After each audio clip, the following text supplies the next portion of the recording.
Olá, meu nome é Luiz. Eu vou falar um pouquinho sobre o movimento das placas tectônicas e a repercussão na superfície da Terra. Bom, a forma como o planeta é hoje nem sempre foi assim.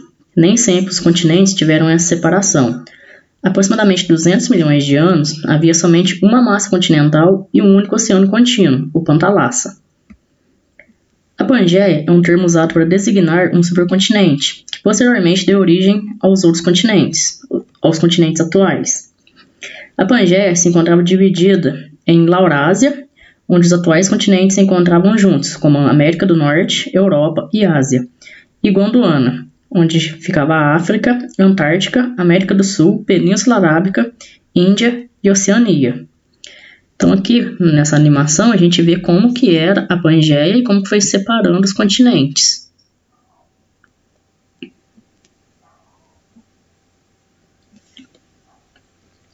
Agora eu vou falar um pouquinho sobre as placas tectônicas. Bom, sabemos que a crosta terrestre corresponde à camada superior da Terra, que é formada por rochas em seu estado sólido. Já as camadas inferiores, exceto o núcleo interior, que também é sólido, apresentam assim, uma textura líquida ou pastosa. A grande questão é que a crosta terrestre não se apresenta de maneira contínua ao longo de toda a sua extensão, toda a extensão do planeta. Ela é, vamos dizer, fraturada, cheia de pedacinhos, conhecidos como placas tectônicas. As placas tectônicas sustentam os continentes e os oceanos e são conduzidas pelas correntes de convecções, resultado do calor irradiado do magma incandescente da Terra, que está em constante movimento. Vamos dizer que as placas tectônicas elas não ficam paradas, elas ficam, vamos dizer, deslizando em cima do magma da Terra, como vou mostrar agora nas duas animações à frente. Então aí uma placa deslizando sobre o magma. Neste caso elas estão se afastando uma da outra. E aqui uma placa está, vamos dizer, uma subindo em cima da outra. E as duas estão deslizando sobre o magma da Terra. Existem várias placas tectônicas, pequenas placas, só que elas são divididas em algumas principais, e hoje em dia são 14 principais. Eu vou falar um pouquinho de algumas dentre essas, algumas principais dentre essas. Vou falar um pouquinho da placa de Nazca, que é essa plaquinha aqui. A placa de Nazca tem 10 milhões de quilômetros quadrados e fica no leste do Oceano Pacífico. E a cada ano que se passa, ela vai diminuindo 10 centímetros, que é a consequência das batidas com a placa sul-americana.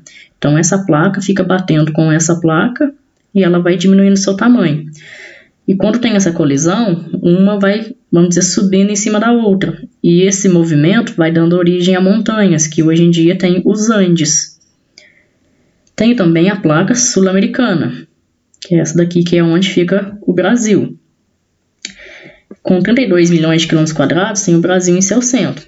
Por isso, nós não sentimos efeitos de terremotos e não atividade vulcânica. Na região central do continente, a placa possui 200 quilômetros de espessura. E na sua borda, enquanto com a placa da África, as áreas mais novas não chegam a ter 15 quilômetros. Agora vou falar da placa norte-americana. Essa placa possui 70 milhões de quilômetros quadrados. E faz parte dela toda a América do Norte e a América Central. No seu deslocamento na direção horizontal em relação à placa do Pacífico, foi criada uma fronteira, onde hoje tem um lugar que é conhecido pela Falha de San Andreas, que eu vou mostrar um pouquinho mais à frente também. Vou falar agora um pouquinho da placa africana. É uma falha submersa no meio do Oceano Atlântico, que libera caminho para o magma do manto inferior. Por isso esse bloco se afasta pouco a pouco da placa sul-americana e vai ficando cada vez maior. Atualmente ela possui 65 milhões de quilômetros quadrados. Agora eu vou falar da placa das Filipinas, que é essa daqui. É a menor das placas, com 7 milhões de quilômetros quadrados, porém com metade da concentração de vulcões ativos da Terra em seus limites. Quando colide com a placa euroasiática, há terremotos e erupções que podem ser destruidores. Essa é uma região que tem muito terremoto, muito tsunami, muitos desastres naturais por conta desse choque das placas. As placas tectônicas são divididas em 3 tipos. As placas oceânicas, que encontram-se no assoalho oceânico. As placas continentais, que encontram-se sob os continentes. E as placas oceânicas e continentais, que estão nos dois. Agora eu vou falar um pouquinho sobre o movimento das placas tectônicas. Bom, elas podem ter movimentos, pode ser convergente de obducção, onde há movimentação deslizante entre os blocos, um em relação ao outro. Essa movimentação resulta em rachaduras de contato, não havendo a destruição, tampouco o aumento ou criação de placas, e pode formar falhas, como a falha de San Andreas. Então aqui a gente tem como que é esse movimento. Elas ficam meio que esfregando uma na outra. E aqui está o exemplo da falha de San Andreas, que fica na Califórnia, nos Estados Unidos. E esse é o exemplo das placas. A gente tem também os movimentos divergentes, onde as placas afastam-se uma da outra. É o caso da placa sul-americana e a placa africana. Estão cada vez mais distantes. E também é o caso aqui do conhecido Círculo de Fogo do Pacífico, que é um lugar onde tem muita ação vulcânica, muito terremoto também, por conta desse afastamento das placas. E por último, a gente tem um movimento convergente de subducção, que é este movimento aqui, que deu origem à Cordilheira dos Andes.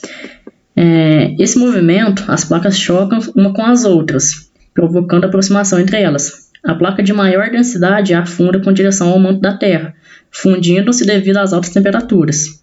A placa menos densa direciona-se ao sentido oposto, devido à pressão gerada, resultando em dobramentos na superfície da Terra, formando assim cadeias montanhosas, como a Cordilheira dos Andes, por exemplo. Então aqui a gente tem o exemplo das montanhas. E agora, para dar uma finalizada, quais são as consequências desses movimentos das placas tectônicas? Ele tem como consequência a origem de montanhas e bacias geológicas, provocando abalos sísmicos, como terremoto e maremoto, como o desastre que aconteceu no tsunami de 2004, que matou muita gente, muita atividade vulcânica. Ele cria fossas submarinas. Tem lugar no oceano que é muito fundo por decorrência assim, do afastamento das placas tectônicas, que aí vai subindo o magma, que vai solidificando novamente, que vai aumentando essas brechas. E agora eu vou passar um videozinho com um resuminho de tudo que foi. Como as placas tectônicas se movem? O movimento se parece ao de camadas de gelo sobre o mar. Debaixo da crosta sólida do nosso planeta está o chamado manto terrestre, uma faixa bem grossa feita de rocha derretida. É nela que as placas tectônicas flutuam. Umas são mais pesadas que outras e deslizam por baixo de alguma placa vizinha. É quando podem surgir tensões. Essas tensões podem chegar ao ponto de produzir um terremoto ou um violento tsunami, como ocorreu em 2004 no sudoeste da Ásia. A maior atividade sísmica do planeta tem sido registrada nos limites do Oceano Pacífico. As placas tectônicas criaram nesse ponto uma espécie de anel vulcânico. E como há muitos vulcões, a região se chama Círculo de Fogo do Pacífico.